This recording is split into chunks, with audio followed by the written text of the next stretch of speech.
Hello students, कैसे हो आप लोग। उम्मीद करता हूँ अच्छे होंगे। आज हम लेंगे फ्लेमिंगो बुक, जो बुक है क्लास 12th की, उसका सेकंड चैप्टर, जिसका नाम है लॉस्ट स्प्रिंग। ये जो चैप्टर है ये दो भागों में विभाजित है। एक में तो बात की गई है साहिब की, जो कि दिल्ली का एक कचरा चुनने वाला है, उसकी क्या परेशानियां हैं, किस तरह वो रहते हैं, इसके बारे में बात की गई है। जो सेकंड चैप्टर है, जो सेकंड पार्ट है इसका, उसमें कहा गया है मुकेश के बारे में। मुकेश एक चूड़ी बनाने वाले परिवार से हैं, जो फ़िरोज़ाबाद के जो चूड़ी बनाने वाले लोग हैं। फ़िरोज़ाबाद चूड़ियाँ बनाने के लिए प्रसिद्ध है। वहाँ के जो लोग हैं किस प्रकार की परेशानियाँ झेलते हैं, कैसी परेशानियाँ उनको सामना करना पड़ती है, कैसे लोग परेशान करते हैं, ये सब बातें इसके अंदर इस अध्याय में है। तो शुरू करते हैं। अनीस जंग वाज बोर्न इन राउरकेला। इस लेसन के जो लेखक हैं उनका नाम है अनीस जंग। उनका जन्म 1944 में राउरकेला में हुआ। And spent her childhood and adolescence in Hyderabad. Adolescence बोलते हैं किशोर अवस्था। उन्होंने अपना बचपन और किशोर अवस्था हैदराबाद में गुजारा। She received her education in Hyderabad. उन्होंने अपनी जो एजुकेशन, जो शिक्षा है, वो हैदराबाद में पूरी की। And in the United states of America, वो जो यूनाइटेड स्टेट्स ऑफ अमेरिका है वहाँ पर उन्होंने अपनी शिक्षा पूरी की। हर पेरेंट्स वर बोथ राइटर्स। उनके जो माता पिता थे वो दोनों ही लेखक थे। उन्हें जो लेखन की जो कला है ये विरासत में मिली थी। Anees Jung began her career as a writer in India. जो अनीस जंग थी उन्होंने अपना राइटर के रूप में जो कैरियर है वो इंडिया में शुरू किया। She has been an editor and columnist for major newspaper in India and abroad. Abroad बोलते हैं विदेश को। वो एक प्रसिद्ध अखबार के अंदर संपादक भी थी और एक वहाँ पर उसमें कॉलम भी लिखा करती थी, इन इंडिया एंड एब्रोड, भारत में भी और विदेश में भी। एंड ऑथर्ड सेवरल बुक्स, और उन्होंने कई किताबें भी लिखी। The following is an excerpt from her book titled lost spring. ये जो निम्न जो खंड दिया गया है ये उनकी किताब जो है जिसका नाम है लॉस्ट स्प्रिंग, उसमें से एक खंड है। स्टोरीज ऑफ स्टोलन चाइल्डहुड, यानी खोए हुए बचपन की कहानी, बचपन जो खो गया। Here she analysis the grinding poverty and traditions which condemns these children to a life of exploitation. इसमें वो जो गरीबी और जो परंपराएं हैं जो बच्चों को एक क्रूर जीवन में रहने के लिए विवश करते हैं, इसके बारे में बताती है। समटाइम्स आई फाइंड ए रूपी इन द गार्बेज। अब इसमें साहिब के बारे में बताया गया है। समटाइम्स आई फाइंड ए रूपी इन द गार्बेज। स्टूडेंट्स इसको अंडरलाइन कर लो, इसका प्रश्न बनेगा।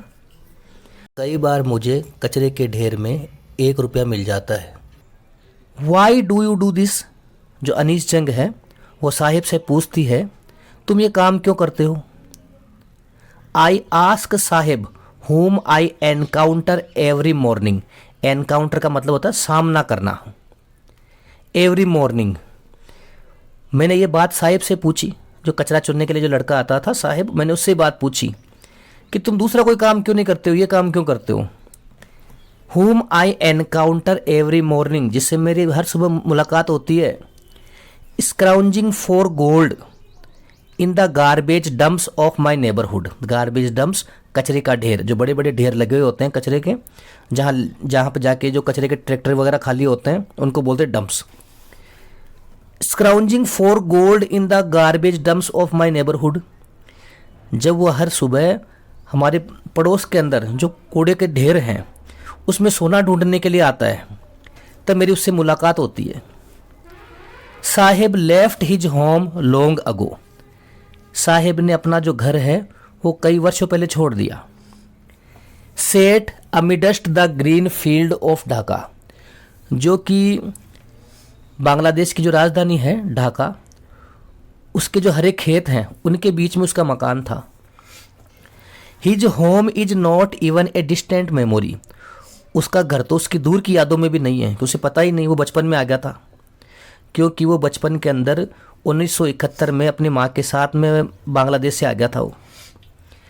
देयर वर मेनी स्टॉर्म्स, अंडरलाइन करो बच्चों, there were many storms that swept away their fields and homes, swept away बहा ले जाना, वहाँ कई तूफान आए, स्टॉर्म्स तूफान, वहाँ कई तूफान आए जो उनके खेत और घरों को बहा ले गए। हिज मदर टेल्स हिम, ये बात उसे उसकी माँ ने बताई थी। दैट्स वाई दे लेफ्ट, इसलिए उन्होंने उस जगह को छोड़ दिया। Looking for gold in the big city where he now lives, looking for का मतलब होता है तलाश करना, उस बड़े शहर में सोना तलाशने के लिए जहाँ वो अभी रहते हैं। बच्चों इसका प्रश्न बनेगा कि जो साहिब है वो कहाँ से आया था, तो बांग्लादेश से आया था। वो क्यों आया था, क्योंकि जो तूफ़ान है वो उसने उसके हरे खेतों और घरों को बहा दिया था, बाढ़ आ गई थी वहाँ, इस वजह से उनको यहाँ आना पड़ा। I have nothing else to do he mutters, वो बड़बड़ाता हुआ बोलता है, I have nothing else to do he mutters looking away, मेरे पास कुछ करने को है ही नहीं। वो दूर देखता हुआ बड़बड़ाता हुआ बोलता है कि भाई मेरे पास कुछ अन्य करने को है ही नहीं, मैं क्या करूं दूसरा काम। गो टू स्कूल आई से ग्लीबली, तो अनीस जंग है उसने लापरवाही से ऐसे ही बोल दिया कि स्कूल चले जाया करो।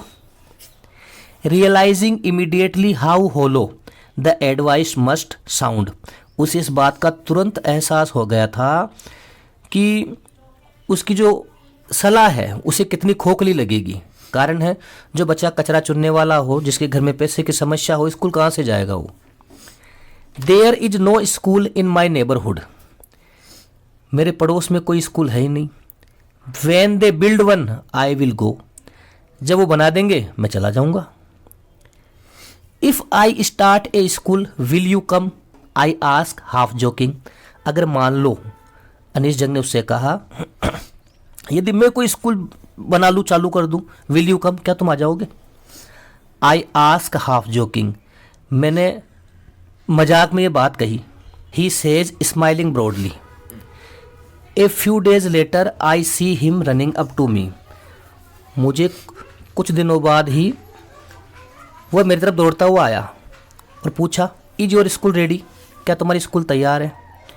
It takes longer to build a school I say, मैंने कहा कि स्कूल खोलने में समय लगता है, ऐसे थोड़ी स्कूल खुलती है।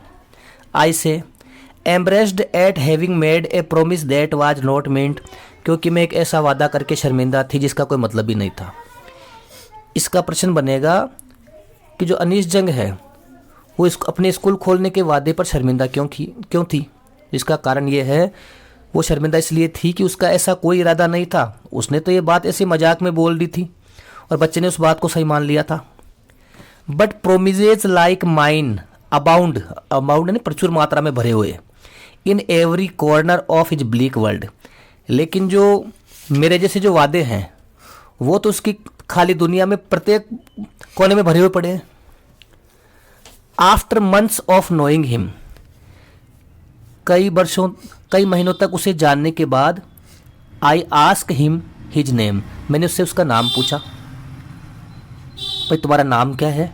साहिब आलम, उसने कहा कि मेरा नाम साहिब आलम है। He announces, he does not know what it means, वो तो जानता ही नहीं था इसका मतलब क्या था, क्या है इसका मतलब। If he new it's meaning, अगर वो इसका मतलब जानता, लॉर्ड ऑफ द यूनिवर्स यानी ब्रह्मांड का मालिक, he would have a hard time believing it, तो मुश्किल से इस पर विश्वास करता।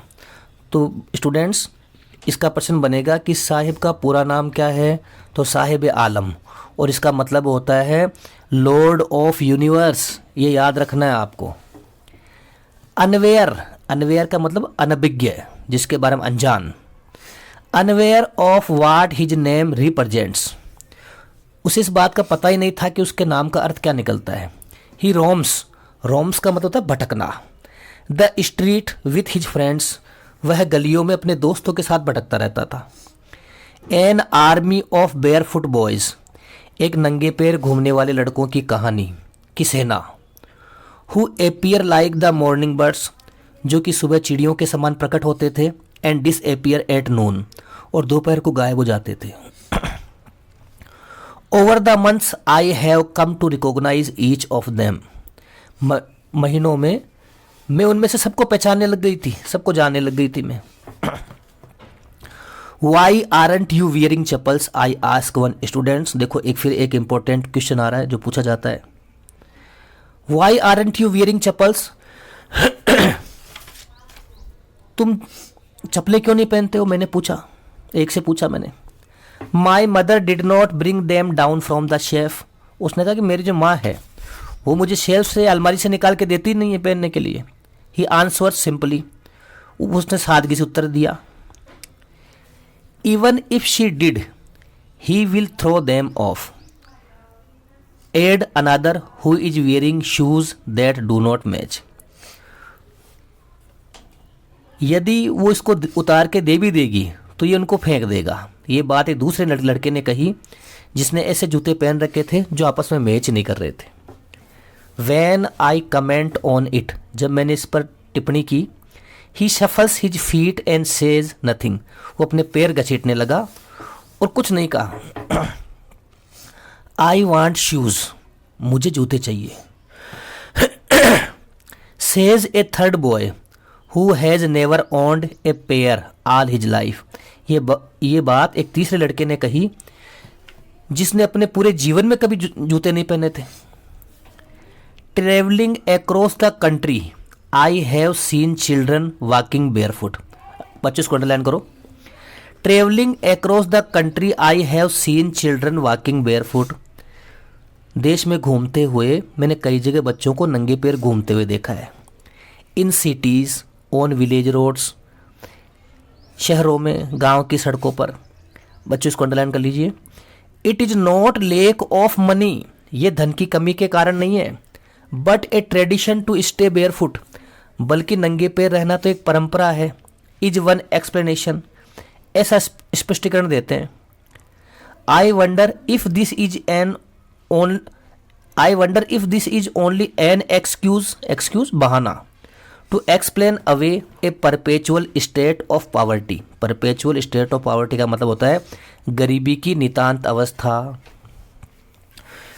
भाई ऐसा कहा जाता है कि ये केवल कि it is not lack of money, ये बहाना लिया जाता है कि धन की कमी के कारण नहीं है, बल्कि तो नंगे पैर रहना तो एक परंपरा है, ऐसा स्पष्टीकरण देते हैं। आई वंडर, मुझे ताज्जुब है। If this is only an excuse to explain away a perpetual state of poverty, मुझे ताज्जुब है कि असल बात तो ये थी कि ये गरीबी की नितांत अवस्था को छिपाने का एक तरीका मात्र है। तो इसमें प्रश्न ये बनेगा कि लेखिका के चप्पल या जो जूते हैं उनको पहनने के बारे में क्या विचार हैं, तो हमको इसमें ये लिखना पड़ेगा, और ये कई बार आ चुका है ये। I remember a story a man from Udupi once told me, मुझे एक कहानी याद आती है जो एक बार मुझे उदीपी के एक व्यक्ति ने सुनाई थी। As a young boy he would go to school past an old temple, एक युवा लड़के के रूप में वो एक पुराने मंदिर के पास से स्कूल जाया करता था। Where his father was a priest, जहाँ उसके पिताजी एक पुजारी थे। He would stop briefly at the temple and pray for a pair of shoes, वो कुछ समय के लिए मंदिर पर रुकता और जूतों के लिए प्रार्थना करता। 30 years later I visited his town and the temple, 30 साल बाद में मैं उस कस्बे में और उस मंदिर पर वापस गया। Which was now drowned in an air of desolation, जो कि अब उजाड़ में तब्दील हो चुका था। डेसोलेशन, उजाड़। इन द बैकयार्ड, पीछे बाड़े में। Where lived the new priest, जहाँ नया पुजारी रहता था। There were red and white plastic chair, वहाँ लाल और सफ़ेद प्लास्टिक की कुर्सियाँ पड़ी हुई थी। ए young boy dressed in grey uniform, एक जो युवा लड़का है उसने ग्रे कलर की यूनिफॉर्म पहनी हुई थी। वियरिंग सॉक्स, मोजे पहने हुए थे। एंड शूज़, जूते पहने हुए थे। अराइव्ड पांटिंग, पांटिंग का मतलब हाँफना, वो हाँफता हुआ आया। And through his school bag on A folding bed, और उसने अपना जो बस्ता है वो एक सिमटने वाले बेड पर पटक दिया।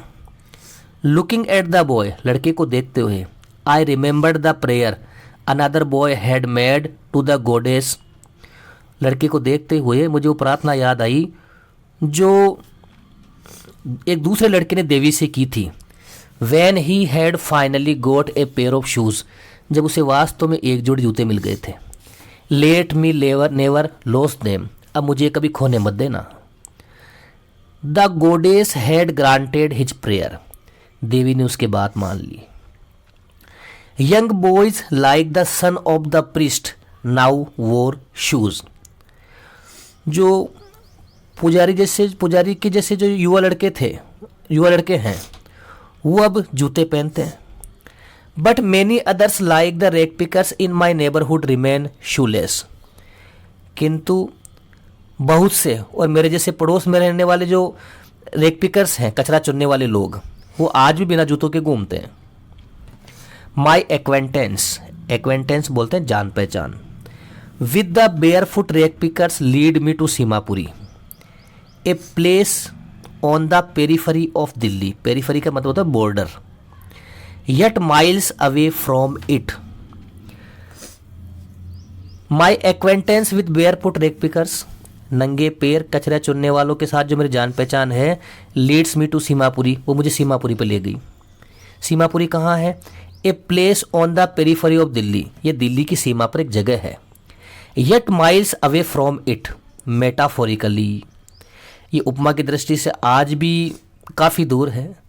ये प्रश्न पूछा जाता है कि लेखक ने ऐसा क्यों कहा कि दिल्ली आज भी उपमा की दृष्टि से जो सीमापुरी है वो दिल्ली से मीलों दूर है। इसका कारण ये है, जो बेसिक सुविधाएं दिल्ली में अवेलेबल है, जो चकाचौंध दिल्ली में है, वो सीमापुरी में नहीं है।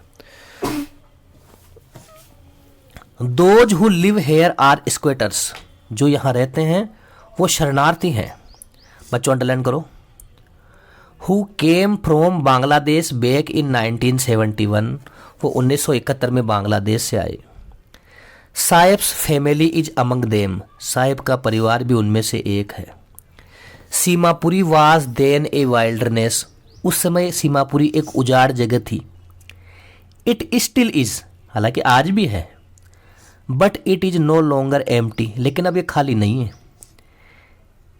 In structure of mud with roof of tin and tarpaulin, devoid of sewage, drainage और running water, live 10,000 rag pickers.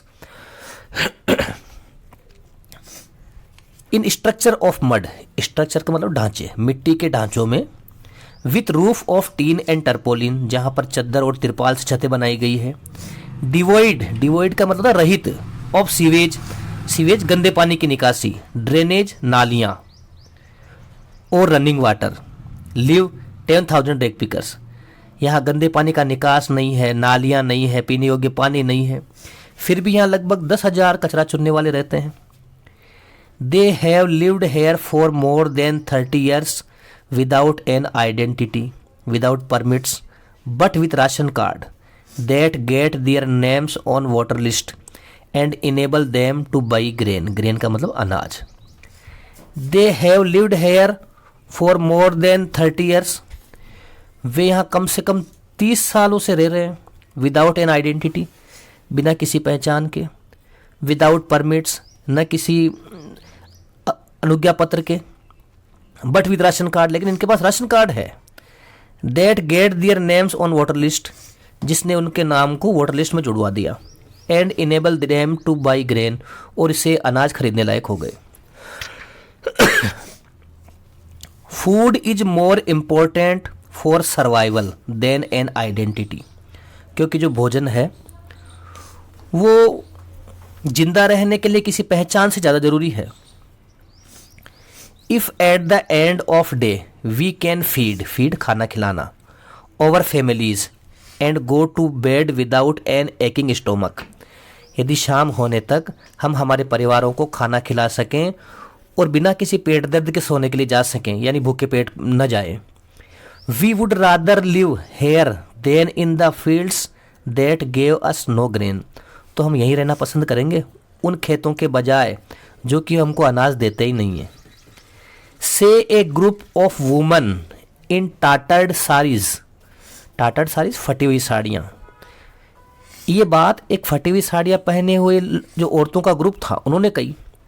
When I asked them, जब मैंने उनसे पूछा why they left their beautiful land of green fields and rivers, जब मैंने उनसे पूछा कि आपने अपना जो खूबसूरत धरती है और हरे खेत हैं और जो नदियों वाली जो ज़मीन है उसको क्यों छोड़ दिया। Wherever they find food, जहाँ कहीं भी उन्हें भोजन मिल जाता है, they pitch their tent, pitch गाड़ देना, वो अपने टेंट गाड़ देते हैं। That become transit home, transit अस्थाई, जो उनका अस्थाई घर बन जाता है। Children grow up in them, बच्चे इनमें बड़े हो जाते हैं। Becoming partners in survival, और जीवन के सहभागी बन जाते हैं, यानी शादी ब्याह भी यहीं हो जाते हैं। And survival in Seemapuri means rag picking, और सीमापुरी में जिंदा रहने का अर्थ है कचरा चुनना। थ्रू द ईयर्स, वर्षों में, it has acquired the corporation of a fine art, इतने वर्षों में इसने एक ललित कला का रूप धारण कर लिया है। Garbage to them is gold, उनके लिए जो कूड़ा करकट है सोने जैसा है। It is their daily bread, ये उनका रोज का भोजन है, ब्रेड है, रोटी है। ए रूफ ओवर दियर हेड, इससे उनके सिर पर छत आती है। Even if it is a leaking roof, हालांकि ये जो छत है टपकती रहती है। But for a child it is even more, लेकिन बच्चों के लिए तो यही काफ़ी है, बहुत बड़ी बात है। अब बच्चों एक प्रश्न बनेगा कि साहिब कचरे के ढेर में क्या ढूंढता रहता है, तो उसका आपको आंसर यही मिलेगा। देखो, आई समटाइम्स फाइंड ए रूपी, मुझे कई बार 1 रुपया मिल जाता है। इवन ए 10 रुपीज़ नोट, और कई बार तो 10 रुपये का नोट भी मिल जाता है। साहिब सेज, साहिब कहता है, हिज आईज लाइटिंग अप, ऐसा कहते हुए उसकी आंखों में चमक आ जाती है कि छोटे बच्चे के लिए तो 1 रुपये का सिक्का हो, नोट हो, ये बहुत बड़ी बात है। When you can find a silver coin in a heap of garbage, heap बोलते ढेर को, जब आपको कचरे के ढेर के अंदर कोई चांदी का सिक्का मिल जाता है। You don't stop scrounging, scrounging खोजबीन, तो आप खोजबीन करना बंद नहीं करते हो। For there is hope of finding more, क्योंकि आपकी और ज़्यादा कुछ ढूंढने की जो है वो लालसा बढ़ जाती है।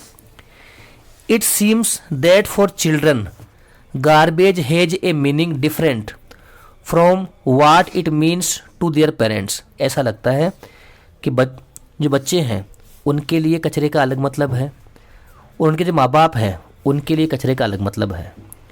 For the children it is wrapped in wonder, for the elders it is a means of survival, बच्चों के लिए यह आश्चर्य में लिपटी हुई एक वस्तु है, बड़ों के लिए जीविका का साधन है। बच्चों को तो ये मान लो अपने पॉकेट मनी के लिए मान लो या कुछ खाने पीने के लिए थोड़े बहुत पैसे मिल जाए बहुत है, उनके माँ बाप तो इसी पर डिपेंडेड है पूरे। One winter morning I see Sahib standing by the fenced gate of the neighbourhood club, एक सर्दियों की सुबह को मैंने साहिब को पार पड़ोस का एक जो क्लब था उसके जाली वाले गेट के पास खड़ा देखा।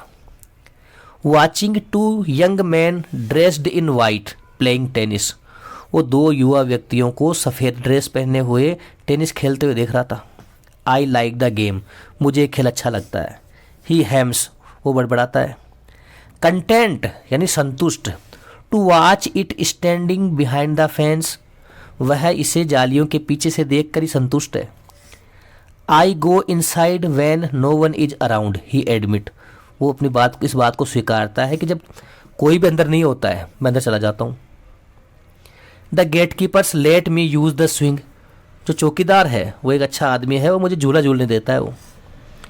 Sahib two is wearing tennis shoes that look strange over his discoloured shirt, जो साहिब है वो खुद भी जो साहिब है उसने खुद ने भी टेनिस के जूते पहन रखे हैं जो उसकी रंग उड़ी हुई कमीज और नेकर के साथ में अजीब से दिखाई देते हैं। Someone gave them to me, मुझे किसी ने दिए थे।